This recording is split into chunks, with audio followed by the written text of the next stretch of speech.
everyone, how are you? I hope you all are doing well. I am Shalini Sharma in front of you and welcome to Gyan Achiever. Now we are doing movement along demand curve and shift to demand curve, या आप इसको बोल सकते हो changes in quantity demand and change in demand. तो most important है और most interesting topic है, और इसको सबसे अच्छी बात है कि मैंने इसको एक चार्ट के अंदर डिवाइड कर दिया. इसको आपको चार्ट से बिल्कुल इजीली समझ आ जाएगा, आपको ज़्यादा इस कंफ्यूजन नहीं हो पाएंगी. तो इसके अंदर आप फर्स्टली डिवाइड कर दीजिए कि change in quantity demand and change in demand. तो चेंज इन क्वांटिटी डिमांड को मैंने लेफ्ट साइड में डिस्क्राइब किया है और चेंज इन डिमांड को हमने राइट साइड के अंदर डिस्क्राइब किया है. तो फर्स्ट वन है कि चेंज इन क्वांटिटी डिमांड. बच्चे, चेंज इन क्वांटिटी डिमांड को हम मूवमेंट के नाम से डिस्क्राइब करेंगे और चेंज इन डिमांड को हम शिफ्टिंग के नाम से डिस्क्राइब करेंगे. तो ये देखिए, चेंज इन क्वांटिटी डिमांड बोल दीजिए या मूवमेंट अलोंग डिमांड कर्व बोल दीजिए, एक ही बात है. तो ये आगे change in demand curve and movement along the demand curve. बच्चे, इसको हमने टू टाइप से आगे सब पार्ट्स में डिस्क्राइब करना है. फर्स्ट वन है extension of demand and second one है कॉन्ट्रैक्शन ऑफ डिमांड. अब ये होता क्या है, इसका सिंपल सा पॉइंट है कि चेंज इन क्वांटिटी डिमांड, कि प्राइस के चेंज आने से जो भी डिमांड में चेंज आता है उसको हम बोल देते हैं चेंज इन क्वांटिटी डिमांड या मूवमेंट. अब चेंज तो आएगा, लेकिन वो चेंज हो सकता है इंक्रीज में, हो सकता है डिक्रीज में. ठीक है, तो जब इंक्रीज होता है तो उसको हमने नेम दे दिया है एक्सटेंशन, कि प्राइस में चेंज आने से डिमांड में जब इंक्रीमेंट होता है तो उसको हम बोल देते हैं एक्सटेंशन ऑफ डिमांड. लेकिन प्राइस में चेंज आने से डिमांड डिक्रीज होती है तो उसको हम बोल देते हैं कॉन्ट्रैक्शन ऑफ डिमांड. ठीक है, तो इसी को ही आगे डिस्क्राइब किया गया है. एक्सटेंशन का मतलब है cause by fall in price of same commodity, कि सेम कमोडिटी, मान लीजिए आइसक्रीम के प्राइस डिक्रीज होने से डिमांड में कितना इंक्रीमेंट होता है उसको हमने नेम दे दिया एक्सटेंशन ऑफ डिमांड का. और आइसक्रीम के चेंज आने से, आइसक्रीम के प्राइसेस इंक्रीज होने से, राइज हो रहा है ना, हाँ, तो प्राइस इंक्रीज होने से डिमांड के अंदर कितना डिक्रीमेंट आ रहा है उसको हमने नेम दे दिया कॉन्ट्रैक्शन ऑफ डिमांड. क्लियर हो गया है कि what is movement, what is changes in quantity demand and what is extension and contraction. Next one है कि जब डिमांड कर्व में चेंज आ जाता है, या आप इसको यहाँ पे बोल सकते हो चेंजेस इन डिमांड.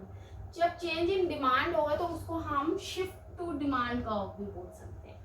ठीक है, अब डिमांड कर्व में जब शिफ्टिंग होता है तो उसको भी हम सेम ही, एक बार इंक्रीज भी हो सकता है, एक बार डिक्रीज हो सकता है, क्योंकि चेंज में तो कुछ भी हो सकता है ना, इंक्रीमेंट भी हो सकता है, डिक्रीमेंट भी.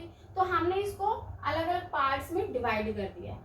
बट होता क्या है चेंज इन डिमांड का, इधर तो प्राइस के चेंज आने से डिमांड में चेंज आ रहा था ना, इधर बच्चे प्राइसेस तो कांस्टेंट रहेंगे, कि अदर देन प्राइस, प्राइस के अलावा जो फैक्टर्स है उनमें चेंज आने से डिमांड में कितना चेंज आता है उसको हम बोल देते हैं शिफ्ट टू डिमांड कर्व या change in demand curve. Clear है. अब वो चेंजेस हैं वो इंक्रीज भी हो सकते हैं और डिक्रीज भी हो सकते हैं.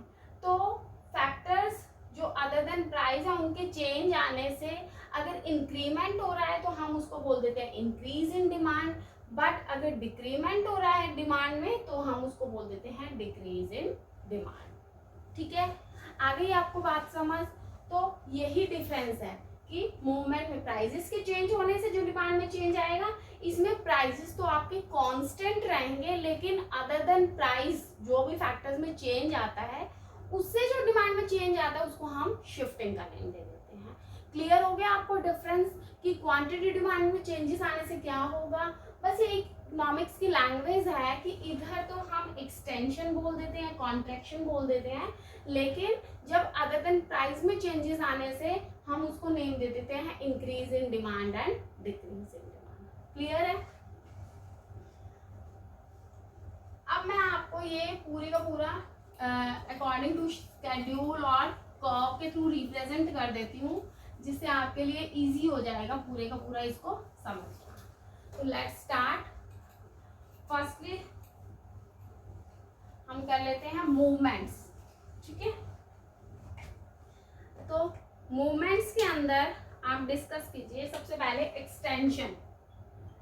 Extension of demand.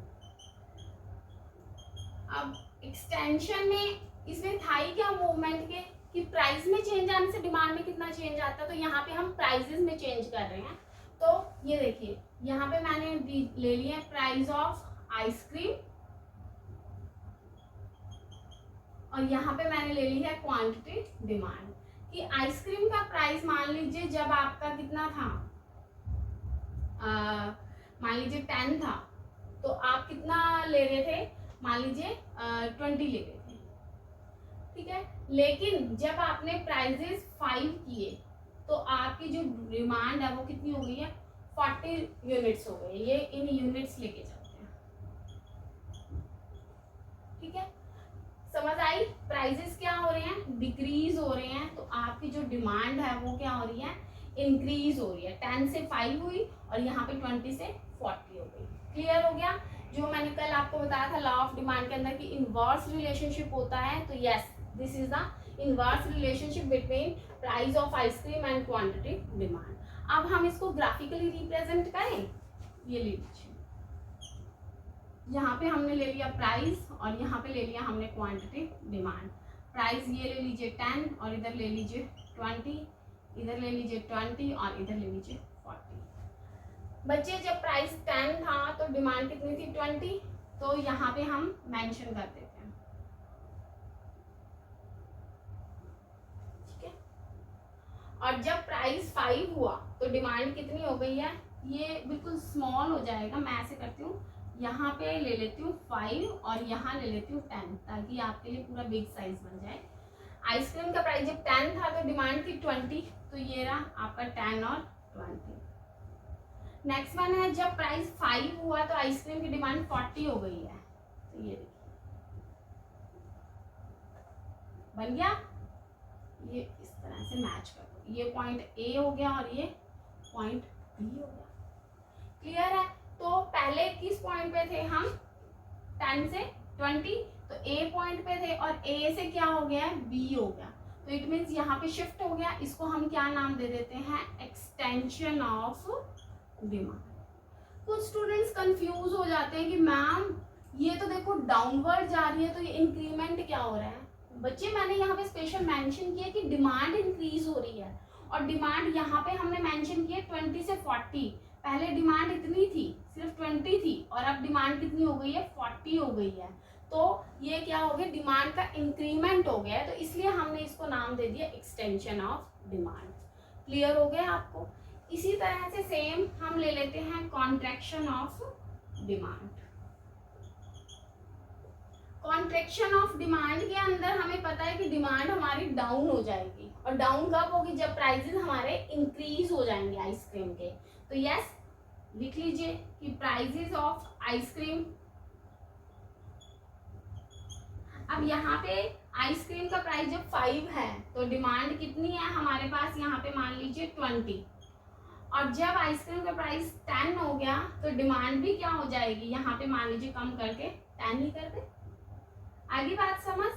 प्राइजेस क्या हुए, जब इंक्रीज हुए हैं तो डिमांड हमारी डिक्रीज हो गई, 20 से 10 हो गई।